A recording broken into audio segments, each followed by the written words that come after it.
അപകടകരമായ ഘട്ടങ്ങളിൽ ബുദ്ധിമാന്മാർ അഭിപ്രായം പറയാതെ ഒഴിഞ്ഞു മാറി നിൽക്കുന്നു. ഇതാണ് ഇന്ന് കുട്ടികൾക്കൊരു സന്ദേശമായിട്ട് പറഞ്ഞു തരുന്നത്. ഈസോപ്പ് കഥകളിലെ ഒരു കഥയിലൂടെയാണ് ഇതിനെക്കുറിച്ച് ഞാൻ വിശദീകരിച്ച് തരുന്നത്.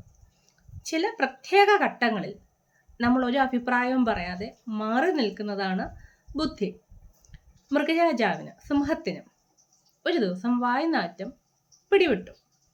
അദ്ദേഹത്തിൻ്റെ പ്രിയ പത്നിയായ മൃഗരാജാവിൻ്റെ ഭാര്യയായ സിംഹം കലശലായ വായ്നാറ്റമുണ്ടല്ലോ എന്നറിയിച്ചു. ഇതിൽ അപമാനിതനായ സിംഹം ഇത് സത്യമാണോ എന്നറിയാൻ തൻ്റെ പ്രജകളെ വിളിച്ചു വരുത്തി. കാരണം വായ്നാറ്റമുള്ളത് മറ്റുള്ളവർക്കേ മനസ്സിലാകുകയുള്ളൂ, അവർക്ക് സ്വയം അനുഭവപ്പെടുകയില്ല. അപ്പോൾ പ്രജകളിൽ ആടിനെയാണ് തിരഞ്ഞെടുത്തത്. ഭയന്നിട്ട് ആട് സത്യസന്ധമായ രീതിയിൽ ഉത്തരം പറഞ്ഞു, പ്രഭോ, അദ്ദേഹത്തിന് കലശലായ വായ്നാറ്റമുണ്ടെന്ന്. അവിടെ ആടിന് മോക്ഷം കിട്ടി. ആടിൻ്റെ കാര്യം തീർപ്പായി. ആടിനെ കൊന്നുകളഞ്ഞു.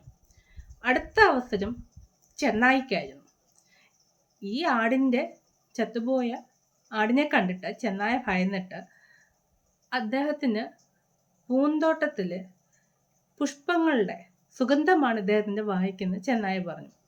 കള്ളം പറയുന്നു എന്ന് സിംഹത്തിന് മനസ്സിലായിട്ട് തൽക്ഷണം തന്നെ ചെന്നായെ കൊന്നുകളഞ്ഞു. അടുത്ത ഊഴം കുറുക്കനായിരുന്നു. കുറുക്കനെ വിളിച്ചു വരുത്തിയപ്പോൾ ആടിൻ്റെയും ചെന്നായുടെയും ശവം കണ്ട കുറുക്കൻ പേടിച്ച് വിറച്ച് ക്ഷണനേരം ഒന്നും മിണ്ടിയില്ല. കുറുക്കനോടായി ഊഴം. കുറുക്കൻ കുറച്ചു നേരം ചുമച്ചും മൂക്ക് ചീറ്റിയും പിഴിഞ്ഞും ഒക്കെ നിന്നു. എന്താണ് ഈ കാണിക്കുന്നത്? പ്രഭോ, അടിയന് കലശലായ ജലദോഷമാണ്, മൂക്കടപ്പാണ്. അതുകൊണ്ട് ഒരു മണങ്ങളും തിരിച്ചറിയാൻ കഴിയുന്നില്ല. അതിനാൽ ഒരഭിപ്രായവും പറയാതെ കുറുക്കൻ മാറി നിന്നതിനാൽ കുറുക്കൻ്റെ ജീവൻ രക്ഷപ്പെട്ടു. ഇതൊരു കഥയിലൂടെ, മൃഗങ്ങളുടെ കഥയിലൂടെ കുട്ടികൾക്ക് പറഞ്ഞു തരുന്നത് ചില കാര്യങ്ങൾ, അപ്രിയ സത്യങ്ങൾ നമുക്ക് പറയുന്നത് ആപത്തിലേക്ക് ക്ഷണിക്കപ്പെടും. അപ്പോൾ കുട്ടികളുടെ വളർച്ചാ കാലഘട്ടങ്ങളിൽ ചില പ്രത്യേക സാഹചര്യങ്ങൾ ഒരഭിപ്രായവും പറയാതെ ഡിപ്ലോമാറ്റിക്കായിട്ട് നിൽക്കുന്നത് അവരുടെ ഭാവിക്ക് നല്ലതാണ്.